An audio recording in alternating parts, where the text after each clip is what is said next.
அனைவருக்கும் வணக்கம். என் பெயர் உத்ரா. பதிவு எண் 518. ஸ்ரீராம ஜெயம். சென்ற பகுதியில் அண்ணல் பார்க்க அவளும் பார்க்க என்று ராம சீதையின் காதல் காட்சிகளையும் திருமணம் பற்றியும் அறிந்தோம். திருமணம் இனிதே முடிவு பெற்று இருவரும் அயோத்தி வருகிறார்கள். அயோத்தியில் ராமரின் தந்தை தசரதர் ராமருக்கு பட்டாபிஷேகம் செய்ய விரும்புகிறார்.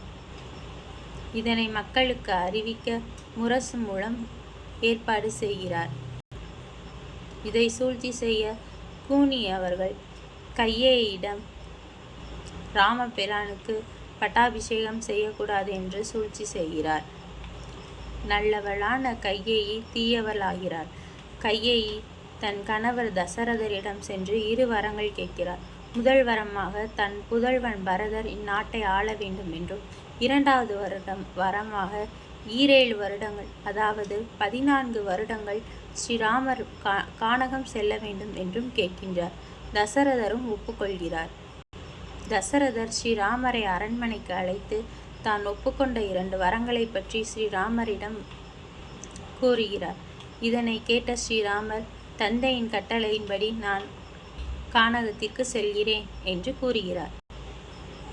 ஸ்ரீராமர் லட்சுமணனிடம் வந்து தசரதர் கூறிய வரங்களை பற்றியும் தான் கானகம் செல்லவிருப்பதை பற்றியும் லட்சுமணனிடம் கூறுகிறார்.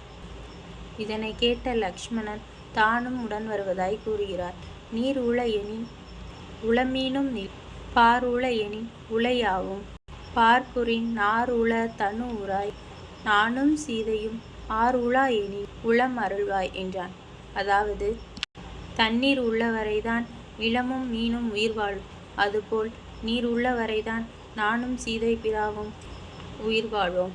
அதனால் நானும் உம்மோடு வருகிறேன் என்று கூறுகிறார்.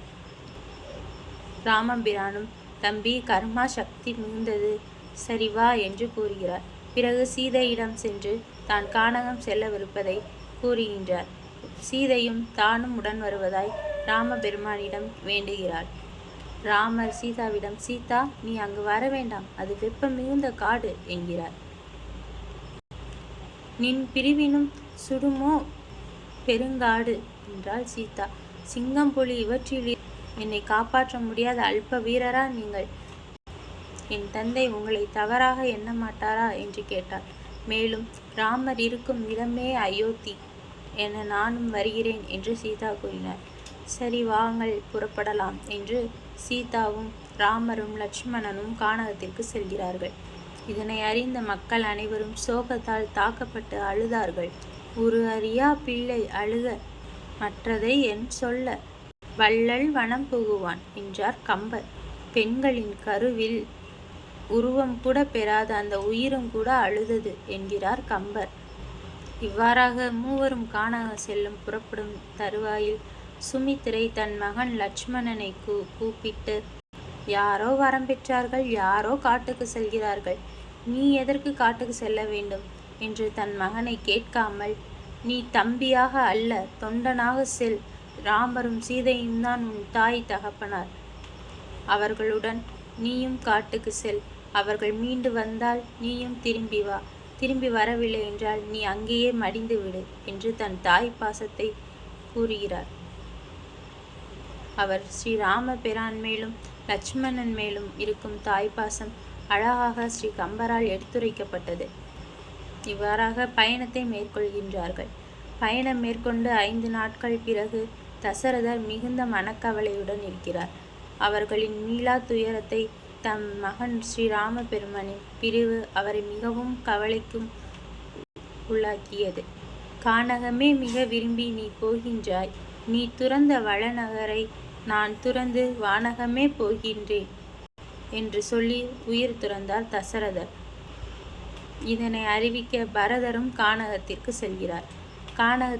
கானகத்தில் பாதி தொலைவில் சென்றிருந்த ஸ்ரீராம பெருமானையும் லட்சுமணனையும் பரதர் ராம் ராம் என்று அழைத்து கொண்டே செல்கிறார். அப்பொழுது லட்சுமணன் கோபத்துடன் பரதனிடம், இங்கும் எங்களை நிம்மதியாய் இருக்க விடமாட்டாயா என்று கேட்கிறார். ஸ்ரீராமர், கோபம் கொள்ளாதே லட்சுமணா, பரதரிடம் என்ன என்று வினாவுவோம் என்று சொல்லி பரதரிடம் தந்தை எவ்வாறு இருக்கிறார் என்று கேட்கிறார். தந்தை தம்மை விட்டு காலமாகி விட்டார், பிரிந்து விட்டார் என்பதை ஸ்ரீராமரிடம் பரதன் கூறுகிறார். இதனை அறிந்து ராமர் மிகவும் துயரத்திற்கு உள்ளாகிறார். பிறகு பரதர் ஸ்ரீராமரை தம்முடன் நாட்டிற்கு வருமாறு அழைக்கின்றார். ராமபெருமான், தந்தையின் ஆணைப்படி நீ நாட்டை ஆளு, நான் கானகம் செல்கிறேன். நாம் தந்தையின் கட்டளையை மதிக்க வேண்டும் என்று கூறுகிறார். உடனே பரதர் ஸ்ரீராமரிடம் அவருடைய பாதுகைகளை வாங்குகிறார். நீங்கள் 14 வருடம் வனவாசம் இருந்துவிட்டு மீண்டும் மன்னராக நம் நாட்டில் ஆட்சி புரிய வேண்டும். அதுவரை உங்கள் பாதுகைகளை நான் சிம்மாசனத்தில் வைத்து பிரதிநிதியாய் ஆட்சி புரிகிறேன் என்று கூறி பாதுகைகளை வாங்கி கொண்டு அயோத்தி நகரத்தில் சிம்மாசனத்தில் பாதுகைகளை வைத்து கிரீடம் அணிவித்து இவர் பிரதிநிதியாய் ஆட்சி புரிகிறார். இதனைத்தான் நந்தியிடம் பதியிடை நாதன் பாதுகம் செந்தனி கோள்முறை செலுத்த சிந்தையான இந்தியங்களை அவித்து இருத்தல் மேயினான், அந்தியும் பகலும் நீராத கண்ணினான் என்றார்.